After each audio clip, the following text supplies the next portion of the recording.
Hello and welcome. You're tuned into MF Corner on CNBC TV 18. I'm Sonal Bhutra. With me, as always, is Winnie Motiwala. Winnie, good afternoon. We keep talking about where to invest, but today we are going to be talking about how to invest, different ways in which we can invest into mutual funds. So let's get going with that interesting conversation. Absolutely, Sonal. Good afternoon to you as well, first. And, obviously, given that, this industry has seen such a surge coming in, especially over the last decade, it's going to be important to understand the different ways of investing, right? So whether you're investing through a demat account, now there is a traditional way of statement of account as well. What is more important? Which one you should be choosing? Where will you see an impact coming in, either in terms of your convenience, your cost, your flexibility? What is better for you in terms of the ways to track your portfolio or start investing as well? Now, to talk to us about all of this, we have Kirtan Shah, who's the founder and CEO at Credence Wealth, and Rushabh Desai, founder at Rupee with Rushabh Investment Services, joining in with us.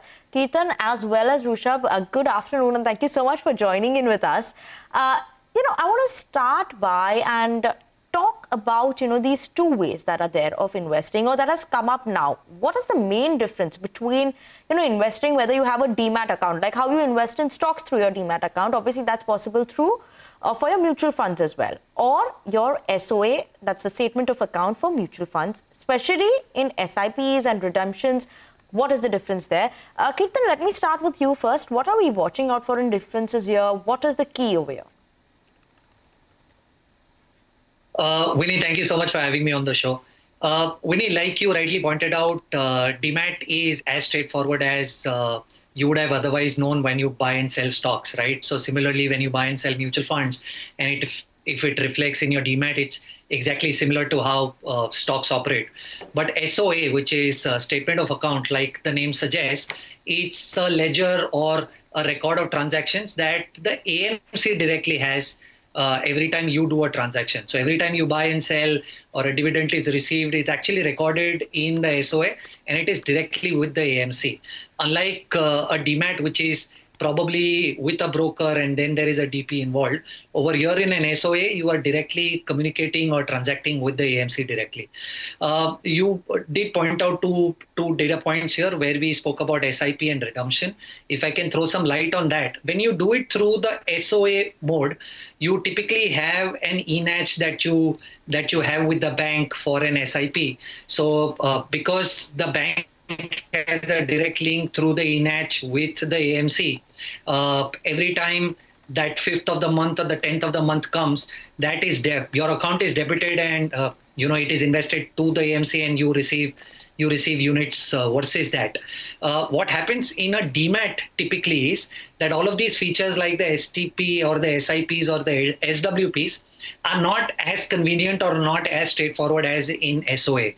Of course, a lot of brokers now have technology in place or APIs that they use to do this transaction. But in a demat, every time that SIP hits or an STP hits, it's actually a new transaction that's happening, unlike in an SOA, which acts like an SIP in the normal phrase that you and I understand. Also, in redemption, because you are directly working with or transacting with the AMC, right? There is no intermediary as such there. But in a demat, when you put a redemption transaction, there is a DP, there is a broker, and then the money comes to you. So there is a sound possibility that probably in the demat you might see a little delay in terms of receiving the redemptions versus the SOA.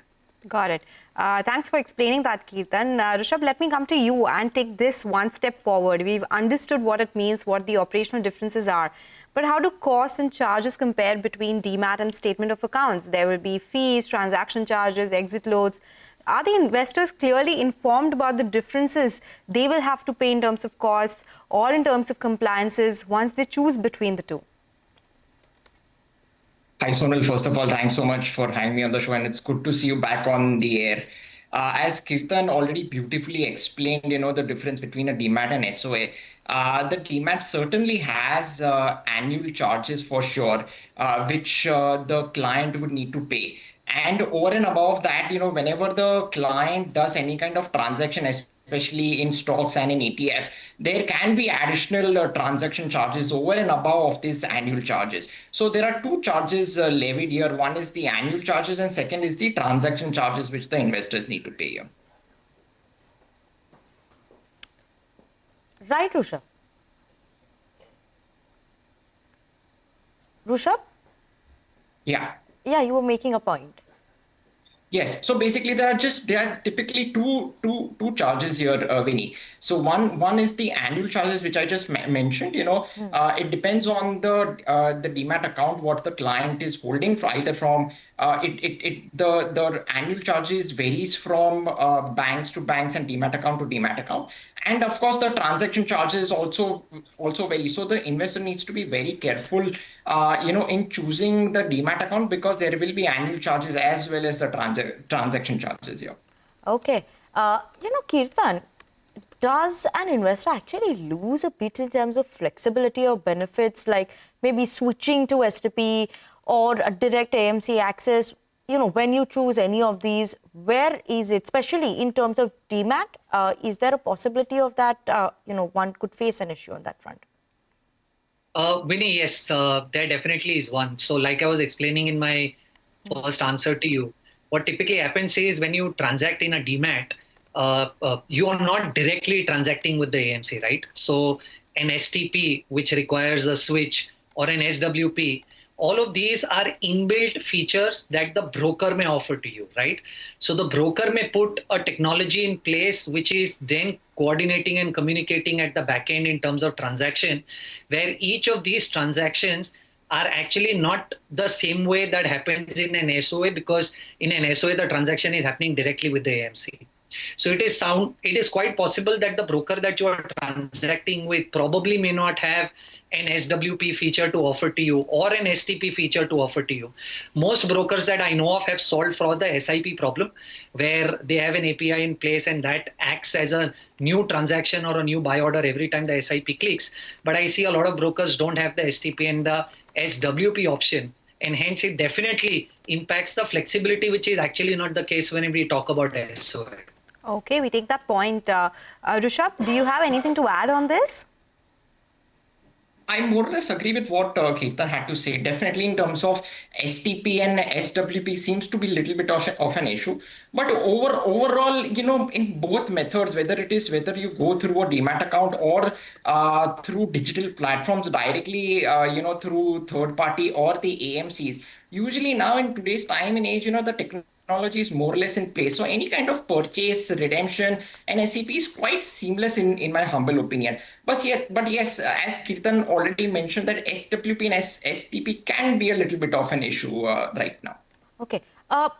Kirtan, 2 points that I want to also know in terms of nominee registrations, inheritance, and the ease of transmission that comes in between a DMAT and a statement of account, as well as in terms of any taxation or tax nuances or regulatory front that one should be aware of between DMAT and a statement of account. Is there any difference on that front for us? So I think if I can take the first part first, see, typically what happens is you have platforms like the MFU, which allow you to, kind of update your nomination details, which can be then seamlessly taking care of all the folios across AMCs that you are invested across.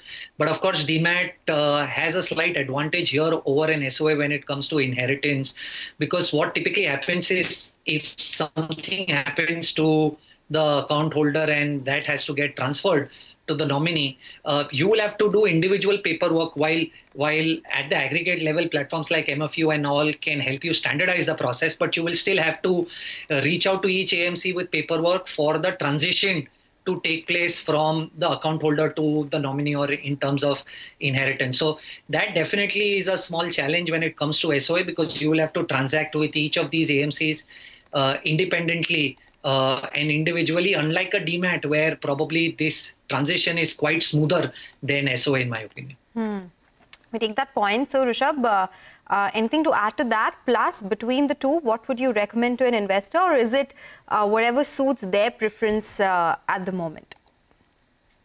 See, at least at this point of time, where we are a country where, equity investing and mutual fund investing is so underpenetrated, I think investors first need to concentrate on, building, understanding mutual funds and, how they are transacted, and you can actually do that without a Demat account. You actually don't require a Demat account while purchasing and selling. And there are there are multiple platforms where you can do transactions very beautifully today. But yes, in terms of, little bit a sophisticated investor or an HNI or an ultra HNI investor, who has multiple asset classes, multiple products, multiple transactions, and a huge amount of money which he or she deals in, then definitely a demat account is certainly required. So I think in terms of all these nitty-gritties, absolutely for a sophisticated investor, demat account will make his or life much more convenient in terms of even transferring units from person A to person B, which really helps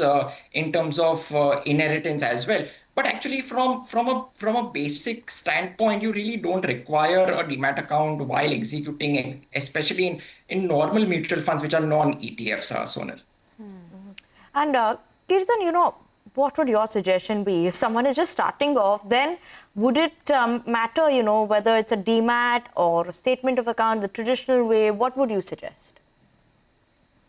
I think if an investor is typically looking at doing mutual fund investing where she is looking at doing SIPs or STPs or SWPs, which is very basic long-term wealth creation using investments in intermediaries over a period of time, I think SOA is far simpler in that context. But of course, if there is a sophisticated investor like Rushabh was mentioning, where she's looking at doing ETF kind of investing or direct stocks or PMS kind of investing, I think for that set of investor, demat is definitely the need of the hour. But somebody who's starting afresh and is looking at investing over a period of time using SIP kind of model in mutual fund, I think SO is more than enough. Got it. Take that point, Kirtan. It's a very interesting conversation, but we'll do one thing. We'll take a quick break. On the other side, we'll take up another topic and discuss in detail about that, what's happening with the market returns and what's happening with the way mutual funds have performed in the last 2 to 3 years. Stay tuned for that.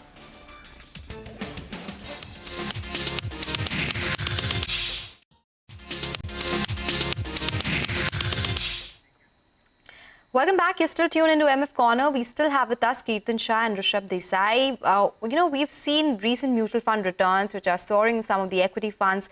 They've delivered over 30% in just 6 months. This brings about the question, will these returns revert to the long-term market average, or is a new normal emerging?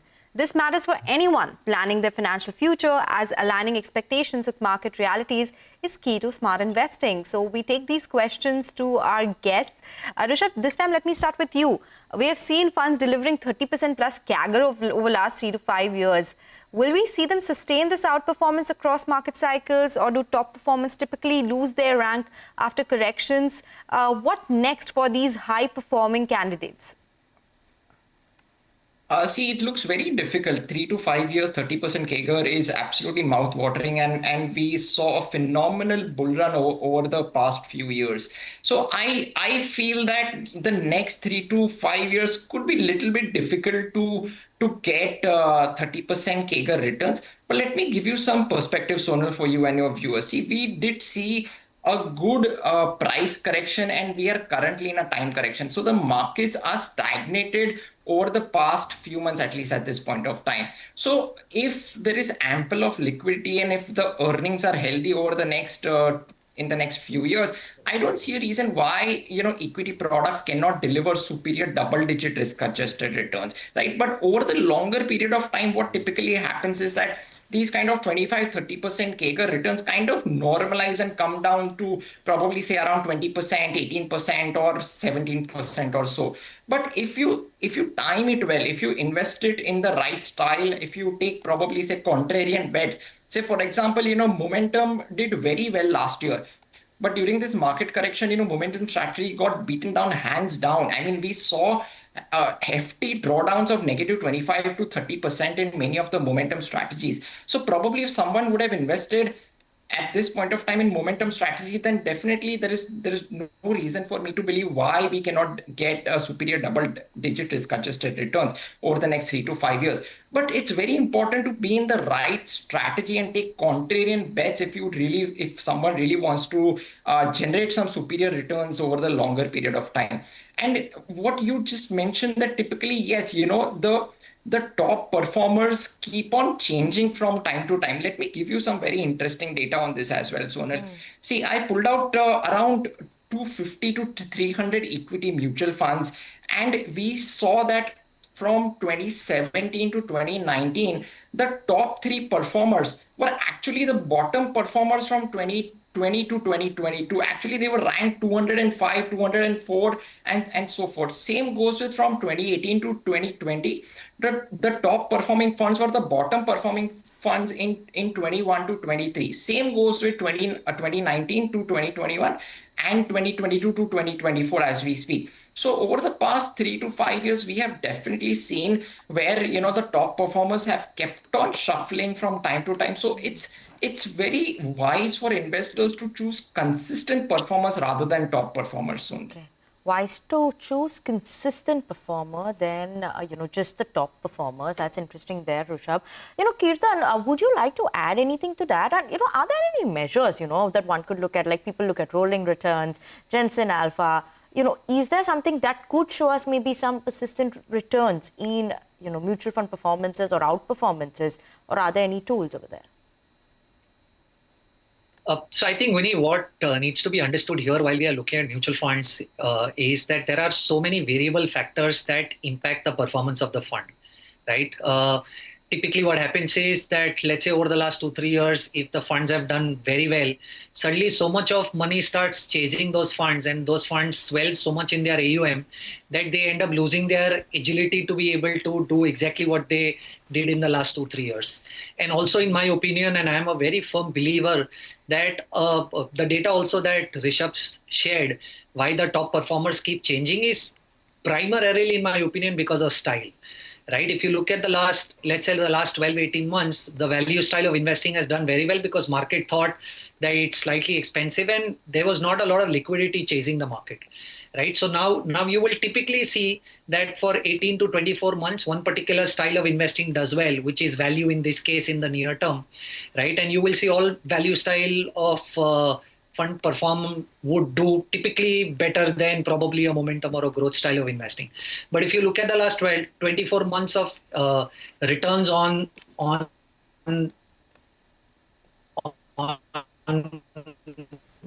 Okay. All right, Kirtan, we'll just come back to you in a bit. I think there's some patchy line right now, but we go across to Rishabh, the same question. And just in addition to that, how have active funds fared compared to, say, benchmarks and passive funds? And this consistent value add by active managers, is that the norm, or does mean reversion prevail ultimately? Vinny, see, outperformance and underperformance is part and parcel of active funds. There will be periods where active funds will show some super outperformance, and there will be some periods where the same active funds will be the bottom performance. So I think, in my humble opinion, for a retail investor, for an investor out there, the best strategy is to chase consistently outperforming funds. It doesn't have to be the top performing 1, 2, or 3. Just look at the rolling returns over the past 5 years, 7 years, and 10 years. I think that is the best way to chase a fund. And also, as what Kirtan also mentioned, that, styles also play a very important role. So while we choose different categories, different AMCs and different funds, within that, it's very important, to choose and diversify across different styles and strategies as well. So typically there are 4 types of styles in the market. One is growth, second is momentum, third is value, and fourth is contra. So value and contra can be kept in one bucket, and growth and momentum can be kept in second. So it's very important to diversify across various funds as well. And as you rightly pointed out, yes, there have been funds which have underperformed, unfortunately, and that is the exact reason why passive funds have gained so much of attention over the past few years. So I think today is a time where, a combination of active and passive portfolio works best in one's portfolio. Okay. Kirtan, is there a way, or, do you think many factors, like Rishabh is also mentioning, right, overall sector rotation, macro trends, there's going to be liquidity, all these factors will play an important role. But, will this be the reason of persistence, maybe alpha that is created in some of these mutual funds? Any specific conditions that we could watch out for that could lead to some bit of a better performance versus, other portfolios or other mutual funds? So I think sector rotation or probably a macro trend change is definitely a big positive for the active guys, is because in my opinion, if at all there is a micro or a macro change in trend, is exactly where the assumption is that the fund manager will be able to pick sectors much ahead of somebody else and be able to ride through the 2-year, 3-year wave, which will work out in favor of the sector. So I think a macro trend or probably a micro trend change definitely leads to sector rotation, which works out in favor of the active guys. But unfortunately, I'm on the other side of the curve when we talk about liquidity. Liquidity for me is counterproductive for active guys, is because when there is a lot of liquidity and then there is a broader market momentum that's happening, that's where active guys have traditionally in the past not been able to do great. So if there is a lot of liquidity that is chasing the market, I would definitely believe that passives will end up doing much better than active. But like even Rishabh was saying, that over a longer period of time frame, it is actually different styles of combination that you bring together to build a core portfolio in which active and passives both will end up playing a role. But if we talk about actives very specifically, I would also want to stick to seeing that there is consistency in the portfolio. Got that point, Kirtan and Rishabh. Pleasure speaking with the two of you. We have a lot more questions, but we have completely run out of time today. So we'll continue this some other day. But thanks a lot for tuning in with your expertise. With that, we'll take your leave on this edition of MF Corner. But stay tuned. Closing bell comes up next to take you through the last hour of trade.